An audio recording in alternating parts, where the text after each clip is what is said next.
5 gün bundan qabaq uksussuz, sirkəsiz, yalnız duz və şəkərlə kələm turşusu tutmuşdum. Bugün 5 günü tamam olur. Yavaş-yavaş əmələ gəlmək istəyir. Üzərində köpüklər əmələ gəlir.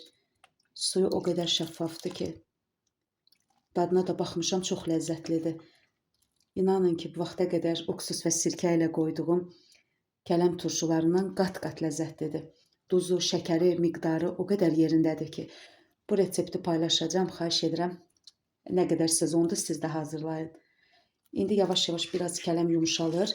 Yığacam balona. Bir həftədə balonda suyun içində qalacaq, öz suyunun içində. Sonra artıq yemək olar.